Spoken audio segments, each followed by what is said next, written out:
Giaprubahan na sa Land Transportation, Franchising and Regulatory Board kun LTFRB ang pagpausba og pamasahe sa mga pampublikong transportasyon. Mahimo ng 14 pesos ang pamasahe sa tradisyonal na jeep alang sa unang 4 kilometro samtang 17 pesos na sa mga moderno nga jeep. Piso ang dugang sa mga traditional jeep ug 2 pesos ang minimum fare sa mga modern jeepney. Kini tungod sa sagunson nga pag-usbaw sa presyo sa kada litro sa produktong petrolyo nga resulta sa nagpadayon nga tensyon sa Middle East. Gipasabot ni LTFRB Chair Vigor Mendoza nga mahimong permanente na ang fare increase sa panahon nga adunay gihuptan nga fare matrix ang mga PUV driver ug operators.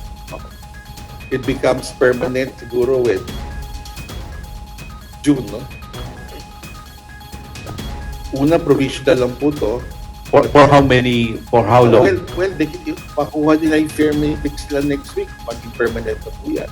But they have until June to Dugang ni Mendoza, padayon nila nga ginamonitor ang paglihok sa presyo sa petrolyo ug ugaling moubos pwede sab kining basihan aron bawion o ipaubos ang ipatuman nga usbaw sa plitihan. Dunay gahom ang LTFRB nga magpatuman og provisional reduction kung temporaryong pagpaubos sa pamasahe ugaling dunay igo ug mahinungdanon nga katarungan. we can do a provisional reduction. As similar for a provisional increase, we can do a provisional reduction. Depende po sa takbo talaga ng fuel. But again, there are other factors of consideration hindi na ng fuel. Although fuel is one of the biggest chunk sa gastusin po ng isang transport. Sa Davao City, managlahi ang reaksyon sa mga commuters sa dugang nga usbaw sa plitihan sa mga jeep. Understandable lang pod kay kita man tanan affected. So dili po na ko maingon nga unfair. It's because nga kanang magtaas ang pamasahe good kay syempre ang mga driver kay naglisod po na sila kay taas po ang gas po niya.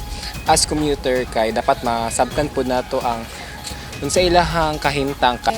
Siguro sa uban dili kay especially sa mga students sa kanang mga senior citizens po nga manglisod sa kanang price price sa pamasahe.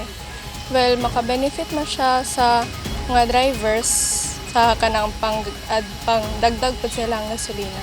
Is dili lang kaayo siya patason para tama-tama lang po ang ma-afford nga pamasahe sa tanan. Sumala sa LTFRB, epektibo ang fare increase sa adlang Huwebes. Dugang sa LTFRB nga provisional ang usbaw sa pamasahe ug mahimong permanente sa bulan sa Hunyo ning tuiga kung ma-issue na ang mga bagong fare matrix. Eugene Hinutan, Newsline Philippines. Stay safe.